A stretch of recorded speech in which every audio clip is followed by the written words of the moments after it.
Hey, what's up guys? John here. Thousands and thousands of flights have been canceled over the last few days.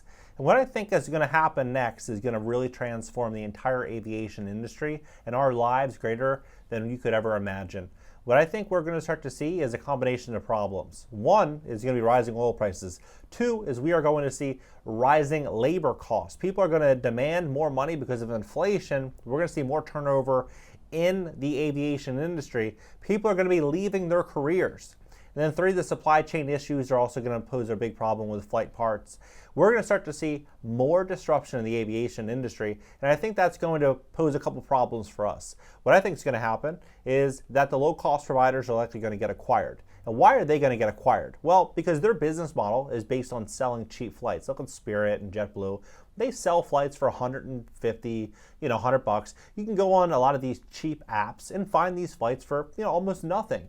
But how do they keep these prices low when all their costs are rising? Well, they don't. They're going to have to increase prices. What I think is very likely to happen here is we're going to see other airlines step in and start acquiring these small and affordable carriers. And why are they going to do this? Well, because if they acquire them, then they're going to be able to control pricing and bring prices up, and they're going to have market share. Now, I think a couple other things are going to happen here too. You have these thousands and thousands of flights that are being canceled. I think there's going to be more instability inside of the aviation industry, and I think that we're going to start to see people that are making $150,000, $200,000, $300,000 a year look to their other friends that are making $150,000, $200,000, $300,000 a year and say, "Hey, look, I can afford $1,000 a month. Can you afford $1,000 a month? Yes. Can you? Yes. Can you? Yes. Okay, great. Let's take 25% ownership of a small single-engine plane or a small dual-engine plane, and then one of us can get a private pilot's license, or one of us can hire a pilot, and we can then use this as a tax shelter and a way to save money and take control over our lives.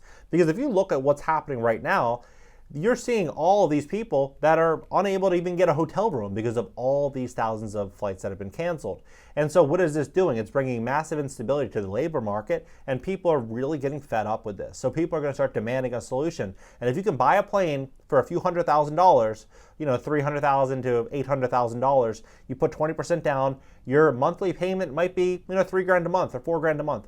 If a couple businesses partner up together, they can easily afford that. And then maybe their flight time, they're spending $200 an hour to fly, which is, not going to be a crazy ask if airline prices continue going up and you need to fly 5 people somewhere, right? It's almost going to be cost effective to do it, especially from a tax perspective. We're going to see a lot of people start to look at things creatively going forward in the aviation industry, and just everyday Americans, people are going to start looking for solutions. People aren't going to want to deal with this, and unfortunately, the problems are likely just beginning. So here's what's going on.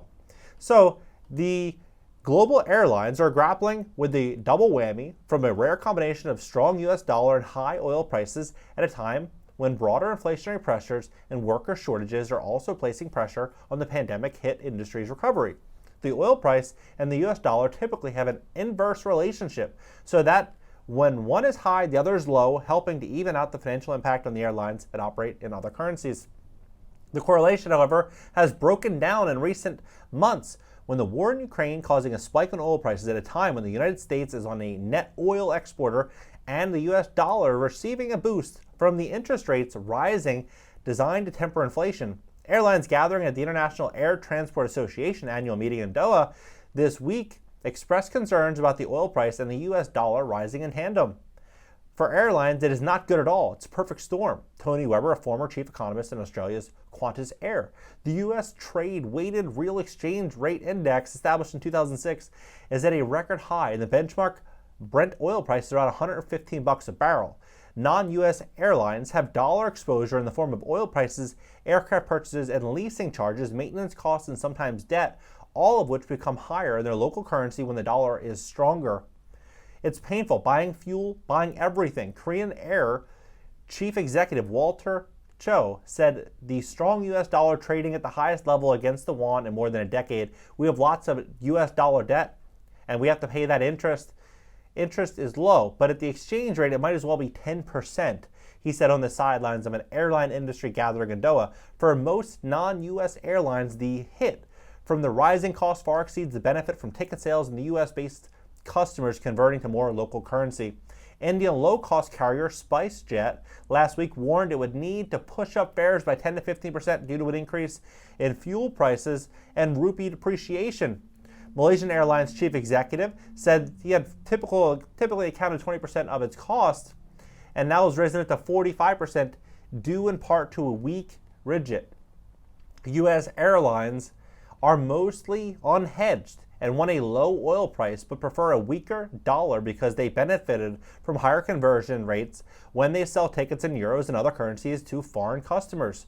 Hawaiian Airlines chief executive said the airline was watching the yen trading at 20-year lows as it ramped up flights to Japan, traditionally the biggest foreign tourism market in Hawaii. We're also going to see some unique things happen too, because I believe we're seeing this auto bubble start to pop in the automotive industry. The same thing has happened over the last couple of years in the aviation industry. We saw so much demand for planes. People were so desperate to buy planes. Interest rates are very, very low, and now what we're starting to see is interest rates are going to rise.